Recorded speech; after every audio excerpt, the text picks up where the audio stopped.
শুধু শাহজাহানের শুধু আইনজীবী দেখা পাচ্ছেন তা নয়, শাহজাহানের কণ্ঠও তো শুনছেন। সে বসে বসে ফোন দিচ্ছে, ফোন ইন দিচ্ছে, বসে বসে সংবাদপত্রকে তার ভয়েস শোনাচ্ছে, বার্তা দিচ্ছে, মহারাজের মতো বার্তা দিচ্ছে। মহারানীর রাজত্বে মহারাজ। 22শে জানুয়ারি মমতা বন্দ্যোপাধ্যায় যে পরিকল্পনা গ্রহণ করেছে, একেবারেই মমতা বন্দ্যোপাধ্যায়ের পরিকল্পনায় কেউ, মমতা বন্দ্যোপাধ্যায়ের পাতা ফাঁদে কেউ পা দেবেন না। ভাঙড়ের বাদশাহ, ক্যানিং এর বাদশাহ, সন্দেশখালীর বাদশাহ, একজন তৃণমূল কংগ্রেসের নেতা, জেলা পরিষদের নির্বাচিত সদস্য, যাকে তৃণমূল কংগ্রেস টিকিট দিয়েছে, ভাবুন তাকে ধরতে সিট গঠন করতে হচ্ছে।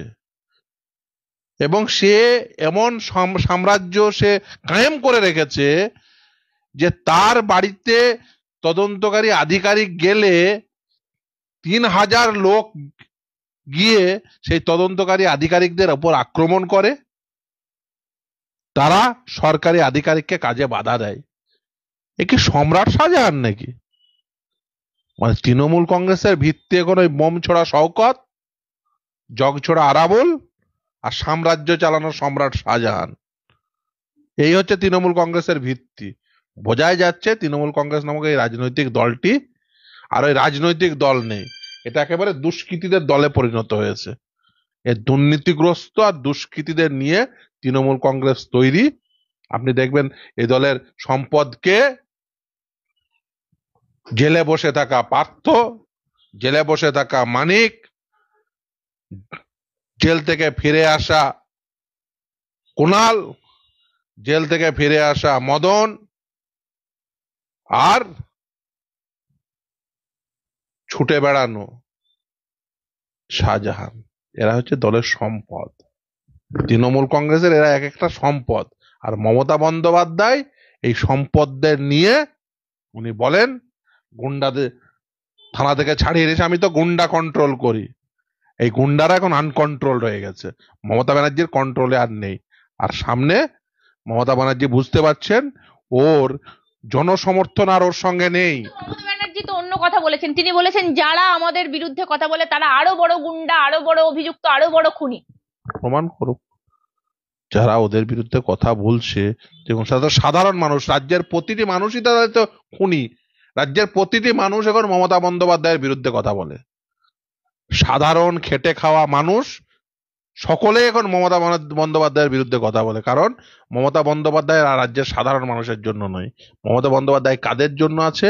মমতা বন্দ্যোপাধ্যায় জেলে যাওয়া বালুর জন্য আছে। মমতা বন্দ্যোপাধ্যায় কাদের জন্য আছে? মমতা বন্দ্যোপাধ্যায় বোম ছড়া আরাবুল, বোম ছড়া শওকত আর জগ ছড়া আরাবুলদের জন্য আছে।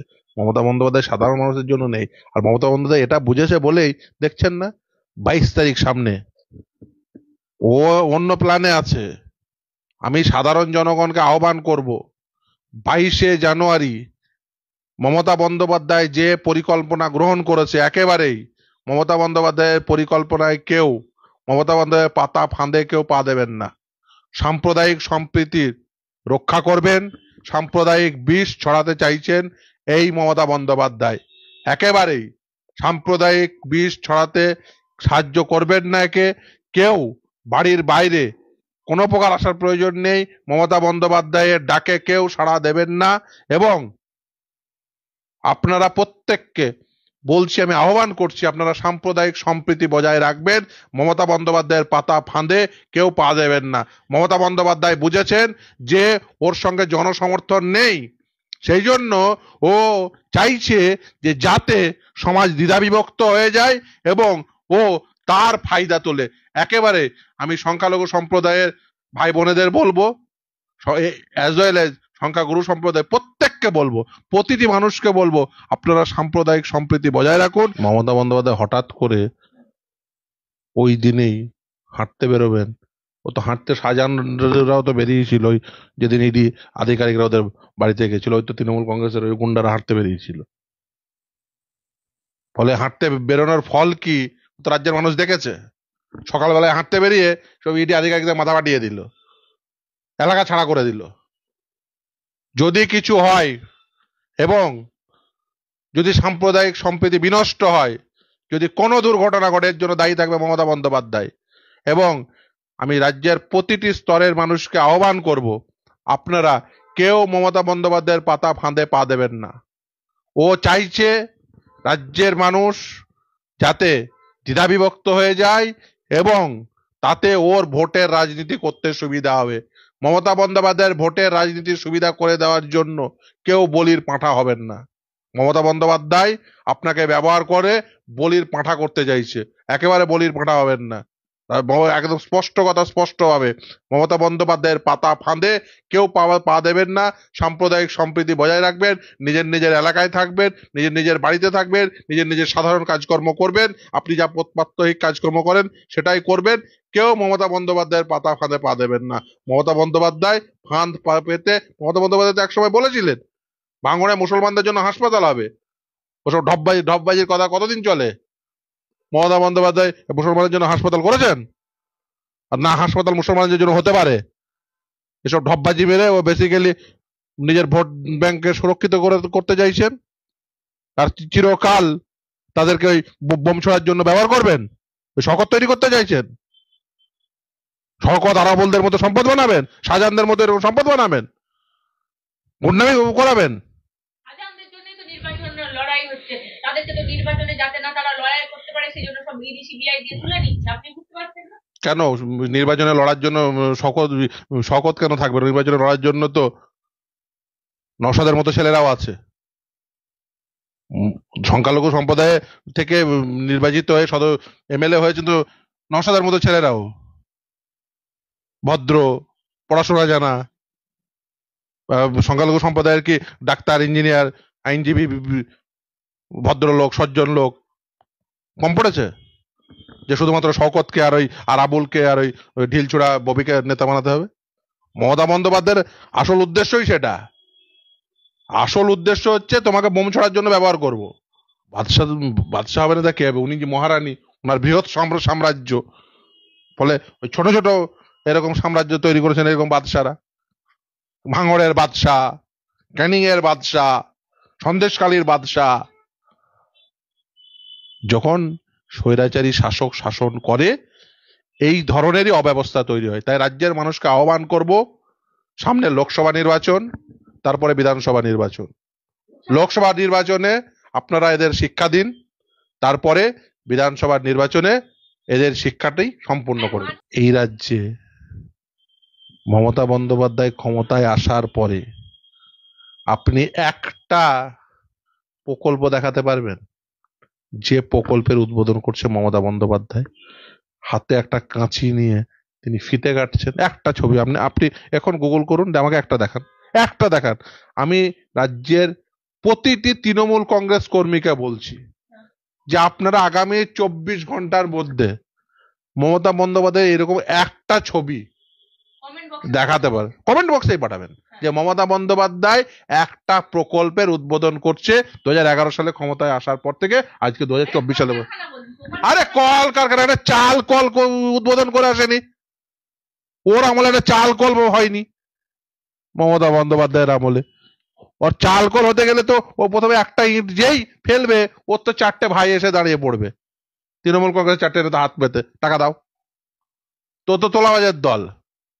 এরা যে কোনো শিল্পপতি শিল্প স্থাপন করবে, ওই দমদম এয়ারপোর্টে যেই নামলো হাত পেতে দাঁড়িয়ে পড়বে 6 জন। ও বলবে আমাকে দাও, ও বলবে আমাকে দাও। আর তার সঙ্গে তো আছেই ভাইপো, বিকাশ তোলাবাজ, সে বলবে আমাকে সব থেকে বেশি দিয়ে যাও। কি করে? সে বলছে আমি দিয়ে দিচ্ছি বার্ধক্য ভাতা, আমি প্রকল্প চালাবো। তুই কত বড় বাদশাহ হে? তোমার সোর্স অফ ইনকাম কি? তোমার সোর্স অফ ইনকাম কি? আমি জিজ্ঞাসা করছি তোমার সোর্স অফ ইনকাম কি? কোথা থেকে দিচ্ছ? তুমি নিজে ইনকাম করে দিচ্ছ? ব্যবসা করছো? পেশা করছো? না হাত দেখছো বাড়িতে বসে বসে? এমপি তো কি বলছেন? এমপি এমপি তৃণমূল কংগ্রেসের সর্বভারতীয় তৃণমূল কংগ্রেসের সাধারণ সম্পাদক। ও কি প্রথম এমপি হলো? মানে আমার দেশের কি ওকে, ও কি ওয়ান অ্যান্ড অনলি এমপি? আর এমপি নেই? আর এমপি নেই?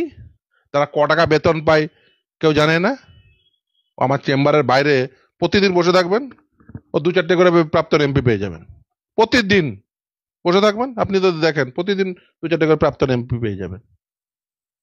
কত টাকা বেতন, কি তাদের লাইফস্টাইল এটা জেনে বাম নেবেন, আমলের, আর এটা তৃণমূল জেনে নেবেন, আমলের। আপনাকে জেনে নেবেন, বলতে হবে। এটা বাম আমলের জেনে নেবেন তাদের আর এটা কাছ থেকে। তৃণমূল আমলের এমপি। দুটোর মধ্যে পার্থক্য আছে।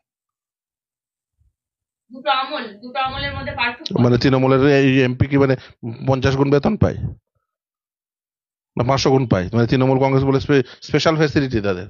এটা তৃণমূল কংগ্রেস ওখানে চাই, তৃণমূল কংগ্রেস ছাড়া আর কেউ মিছিল করবে না। মামলাটি এখনো পর্যন্ত বিচারাধীন, আমি মন্তব্য করবো না মামলা নিয়ে। কিন্তু আমি একটা কথা অবশ্যই বলবো, সেটা হচ্ছে যে তৃণমূল কংগ্রেসের নেত্রী মহারানীর মতো ওখানে দাঁড়িয়ে দাঁড়িয়ে ভাষণ দেবেন, আর সকল রাজ্যবাসীকে প্রজাদের মতো শুনতে হবে, এবং ওটাই একমাত্র চিত্র থাকবে পিছনে গ্লোব নিয়ে, বিশ্ব বাংলার মহারানী অ্যাড্রেস করছেন তার প্রজাদের, এই ছবিটাই থাকবে। মহারানী, গণতন্ত্র টনতন্ত্র নেই। কেন তৃণমূল কংগ্রেস করলে অন্য কেন দল পাবে না? কেন ভিক্টোরিয়া হাউসের সামনে শুধু তৃণমূল কংগ্রেসে কি ওকে ঠিকা নিয়ে নিয়েছে নাকি? 21শে জুলাইয়ের মর্ম আপনারা বোঝেন? শহীদের মর্ম কি করে বুঝবেন আপনারা? শহীদের ওখানে শহীদ দিবস পালিত হয়। দেখুন, গত বছর আইএসএফ এর ফাউন্ডেশন দিতে তৃণমূল কংগ্রেস প্রথম কথা ঝামেলা করেছিল। যদি মানে শহীদের মর্ম সত্যি সত্যি বুঝতে হয়, তাহলে এই মঞ্চে দাঁড়িয়ে পাগলু ডান্স করতে নেই। শহীদের মর্ম বোঝেন? শহীদের মর্ম বুঝতে হলে ধর্মতলা চত্বর হয়, কি কি গান বাজাতে বাজাতে আসে, কি গান বাজাতে বাজাতে আসে।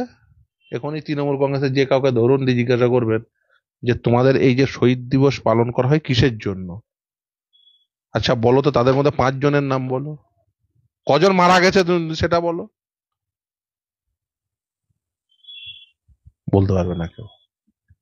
বেসিক্যালি এরা কি করে বলুন তো, একদিন ওই উৎসব পালনের মতো উৎসব করতে আসে। দুর্ভাগ্য হলো শহীদ দিবসটাকে উৎসবে পরিণত করে ফেলেছে। না হলে কেউ ওই শহীদ দিবসের মঞ্চে দাঁড়িয়ে কি কি পাগলু ডান্স না কি করে, এইসব তো করে বেড়ায়।